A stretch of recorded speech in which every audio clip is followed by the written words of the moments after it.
इस मूवी के पार्ट 1 में हमने देखा था कि एक बहुत ही खतरनाक श्राप है जो सालों से चलता आ रहा है। ये श्राप जिस पर भी होता है वो इंसान खुद को एक हफ्ते के अंदर ही किसी के सामने मार लेता है, और जो इंसान श्रापित इंसान को मरते हुए देखता है ये श्राप उस पर आ जाता है और वो भी खुद को किसी के सामने मार लेता है। स्माइल 1 की एंडिंग में हमने देखा था कि रोज ने खुद को जोएल के सामने मार लिया था और ये श्राप जोएल पर आ गया था। तो मूवी स्टार्ट होती है रोज के मरने के 6 दिन बाद। यहाँ पर हम जोएल को देखते हैं जो एक कार में बैठकर किसी का इंतजार कर रहा था। दरअसल जोएल यहाँ पर इस श्राप को किसी और के ऊपर ट्रांसफर करने आया था। इस श्राप से बचने का एक तरीका है, अगर श्रापित इंसान किसी को भी किसी के सामने मार दे तो श्राप देखने वाले के ऊपर ट्रांसफर हो जाएगा, और ये बात जोएल को मालूम थी। अब जब जोएल एक पुलिस ऑफिसर था तो वो सोचता है कि क्यों ना मैं इस श्राप को किसी गुंडे के ऊपर ट्रांसफर कर दूं, और इसीलिए जोएल एक गुंडे के घर के बाहर बैठकर उसके आने का इंतजार कर रहा था। अब जब वो गुंडा यहाँ पर आता है तो जोएल उसके पास जाकर पीछे से उसके ऊपर गन पॉइंट कर देता है और उसे उसी के घर में ले जाता है। यहाँ पर गुंडे का भाई होता है, इसलिए जोएल एक चाकू से उस गुंडे को उसके भाई के सामने मारने लगता है ताकि ये श्राप उसके भाई पर चला जाए। लेकिन उसका भाई जोएल पर गोलियां चलाने लगता है और तभी जोएल भी उसके ऊपर फायर कर देता है, जिससे ये दोनों गुंडे ही मर जाते हैं। जोएल काफी परेशान हो जाता है। तभी जोएल को यहाँ पर किसी की मौजूदगी का एहसास होता है। अब जब जोएल पीछे पलटकर देखता है तो उसे यहाँ पर एक और लड़का खड़ा हुआ दिखाई देता है, यानी अब ये श्राप इस लड़के पर आ चुका है क्योंकि उसने जोएल को इस गुंडे को मारते हुए देख लिया था। अब जोएल उसे सॉरी कहता है और यहाँ से भागने लगता है, लेकिन तभी यहाँ पर गुंडे के और भी साथी आ जाते हैं। जोएल उन्हें देखकर भागने लगता है, लेकिन तभी एक कार जोएल को टक्कर मार देती है जिससे जोएल की भी मौत हो जाती है। इसके बाद सीन शिफ्ट होता है और हमें बहुत ही बड़ी सिंगर को दिखाया जाता है जिसका नाम होता है स्काई राइली। स्काई यहाँ पर एक रिपोर्टर को इंटरव्यू दे रही होती है।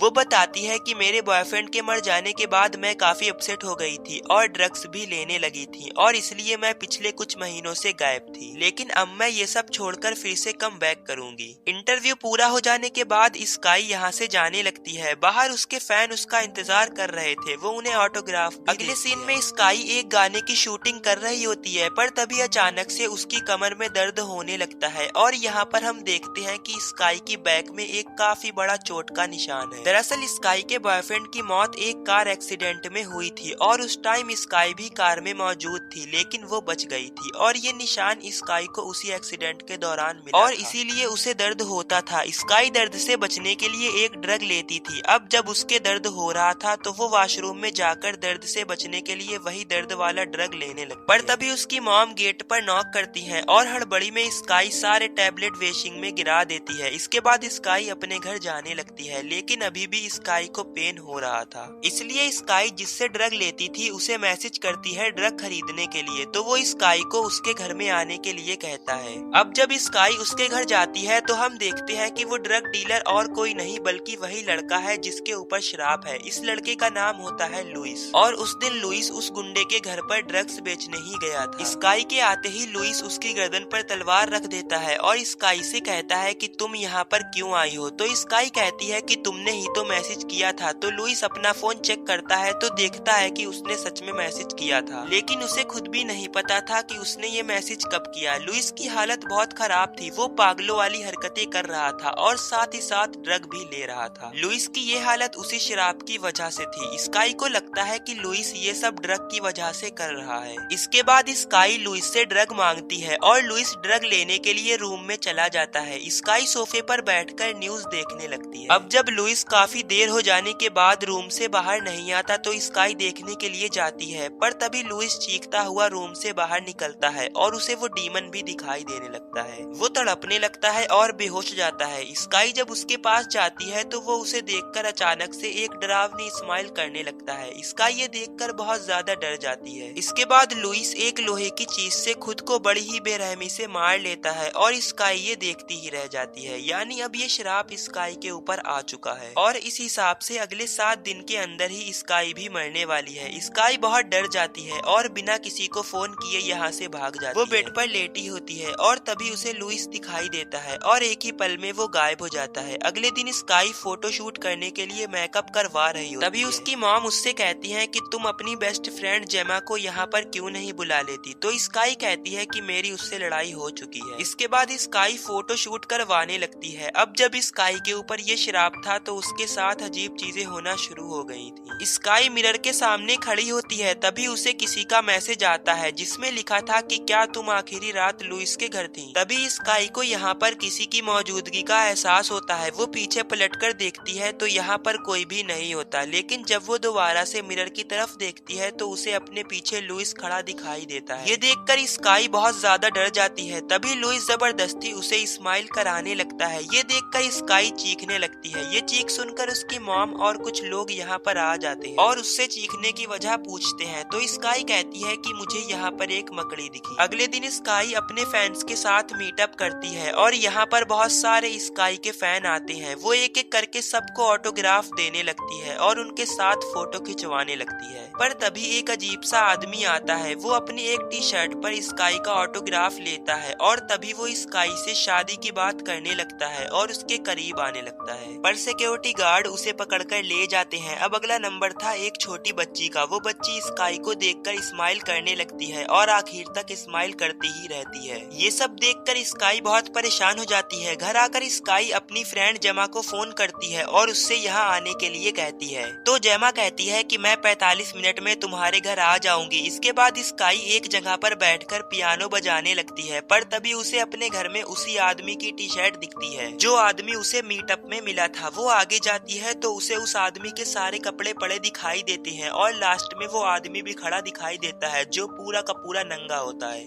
स्काई उसे देखकर भागने लगती है। अब जब स्काई गेट पर आती है तो देखती है कि उसकी फ्रेंड जेमा यहाँ आ चुकी है। उसे देखकर स्काई के अंदर हिम्मत आती है और वो उस आदमी को मारने के लिए आगे जाने लगती है। पर अब यहाँ पर ना ही वो आदमी था और ना ही वो कपड़े। अब स्काई जेमा से लड़ाई की माफी मांगती है और उसे लुइस के बारे में बताती है। वो कहती है कि मुझे कुछ भी समझ नहीं आ रहा कि मेरे साथ क्या हो रहा है। इसके बाद जेमा स्काई के पास ही उसके रूम में सो जाती है। रात में स्काई को एक डरावना सपना आता है और वो उठ जाती है। अब जब वो जेमा की तरफ देखती है तो वो एक डरावनी स्माइल करने लगती है। तभी सब नॉर्मल हो जाता है तो हम देखते हैं कि सुबह हो चुकी है और स्काई किसी शो के लिए लेट हो गई है, इसलिए उसकी मॉम उसे लेने के लिए यहाँ आ जाती है। अब स्काई शो के लिए रेडी होकर डांस शो करने लगती है। पर तभी डांस के दौरान वो अचानक से गिर जाती है और उसके पैर में चोट लग जाती है। अब जब उसे देखने के लिए लोग आते हैं तो वो देखते हैं कि उसके पैर में तो चोट लगी ही नहीं है, वो तो बिल्कुल ठीक है। इसके बाद स्काई अपने रूम में जाने लगती है तो वो देखती है कि उसके रूम से उसका एक साथी जोशुआ उसके रूम से स्माइल करता हुआ जा रहा है। स्काई रूम में जाती है तो देखती है कि उसके रूम का सारा सामान बिखरा हुआ है। ये देखकर वो बहुत गुस्सा हो जाती है और जोशुआ को बुलाकर उसके ऊपर चिल्लाने लगती है क्योंकि उसे लग रहा था कि उसने ही ये सब किया है। पर स्काई की मॉम कहती है कि जोशुआ तो मेरे साथ था, वो तो ऐसा कर ही नहीं सकता।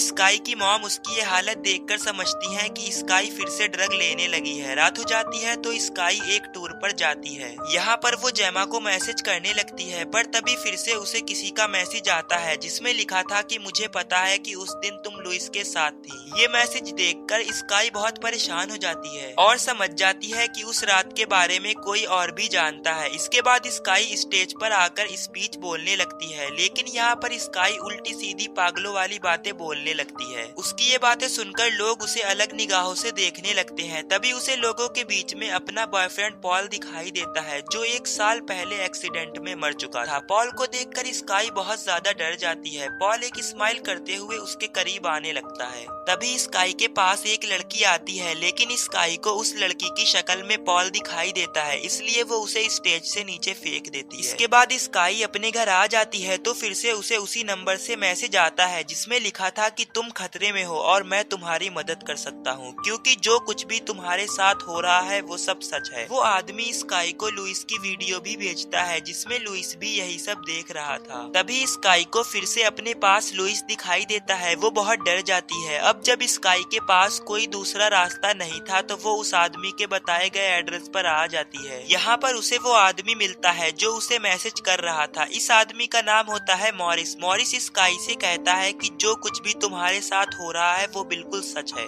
क्योंकि तुम्हारे ऊपर एक श्राप है जो श्राप तुम्हें लुइस से मिला। दरअसल मॉरिस इस श्राप की पूरी हकीकत जानता है। स्काई मॉरिस से कहती है कि तुम ये सब कैसे जानते हो, तो वो कहता है कि मेरा भाई भी इस श्राप से मारा गया था। वो मुझे बताता था कि मुझे अजीब चीजें दिखती हैं, लेकिन मैंने उसकी बात नहीं मानी और एक दिन उसने अपना जबड़ा तोड़ लिया। वो कहता है कि इससे पहले कि ये तुम्हें मारे हम दोनों को मिलकर इसे खत्म करना होगा। वो कहता है कि ये तभी खत्म होगा जब एक श्रापित इंसान खुद को एक ऐसे तरीके से ना मार ले जैसे वो डीमन नहीं चाहता। ये सुनकर स्काई कहती है कि क्या मुझे खुद को मारना होगा? तो मॉरिस स्काई को समझाता है कि मैं तुम्हारा हार्ट कुछ वक्त के लिए रोक दूंगा और जैसे ही तुम्हारी धड़कनें रुकेंगी वैसे ही मैं तुम्हें वापस से जिंदा कर सकता हूँ। ये सुनकर स्काई को बहुत गुस्सा आ जाता है और स्काई यहाँ से चली जाती है और अपने रूम में आ जाती है, लेकिन तभी उसके कमर में दर्द होने लगता है जिसकी वजह से स्काई सामान इधर उधर फेंकने लगती है। लेकिन तभी उसके सामने बहुत सारे लोग आ जाते हैं जो सारे के सारे स्माइल कर रहे थे। जैसे जैसे स्काई अपने कदम पीछे करती है वैसे वैसे वो लोग स्काई की ओर आगे बढ़ने लगते हैं। स्काई भागती है तो वो लोग भी उसके पीछे भागने लगते हैं और लास्ट में वो लोग स्काई को पकड़ लेते हैं और स्काई के साथ बहुत अजीब हरकतें करने लगते हैं।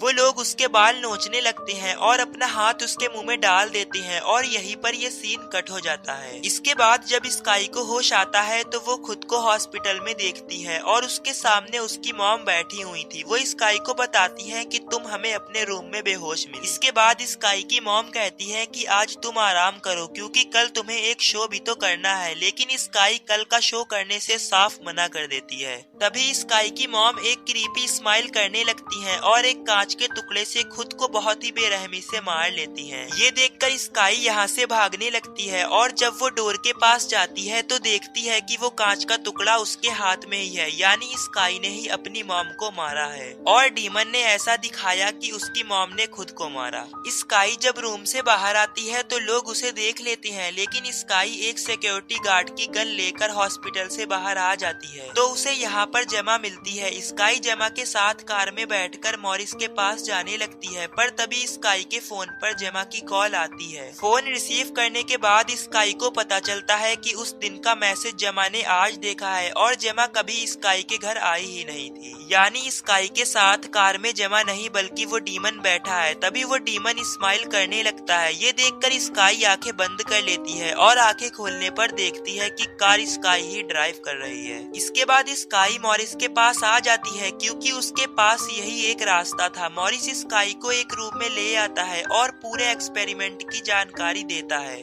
वो बताता है कि मैं तुम्हें एक इंजेक्शन दूंगा जिससे तुम्हारा हार्ट काम करना बंद कर देगा और मैं तुम्हें शॉट देकर जिंदा कर दूंगा। मॉरिस किसी काम से रूम से बाहर जाता है तो स्काई को अपने ऊपर लटकी हुई एक और स्काई दिखाई देती है। वो स्काई को मारने लगती है पर स्काई उसके हाथ पर काट लेती है। इसके बाद स्काई भागकर रूम से बाहर आ जाती है तो देखती है कि वो वर्ल्ड टूर के शो पर है, यानी इससे पहले जो कुछ भी स्काई के साथ हो रहा था वो कुछ भी रियल नहीं था। वो डीमन स्काई को शो पर लाना चाहता था और उसने ऐसा कर दिया। स्काई के सामने लाखों लोग होते हैं और उसकी मॉम भी, जो कि मरी नहीं थी। तभी स्काई को अपने सामने एक और स्काई दिखाई देती है और वो कुछ ही पल में एक डीमन में तब्दील हो जाती है और वो डीमन स्काई को पूरी तरह पॉजेस कर लेता है, यानी अब टाइम था स्काई के मरने का। इसके बाद स्काई स्माइल करते हुए अपने फैंस की तरफ देखने लगती है और माइक से अपने आप को मार लेती है, यानी अब ये शराप लाखों लोगों पर आ चुका है। इसी के साथ ये मूवी यहीं एंड हो जाती है।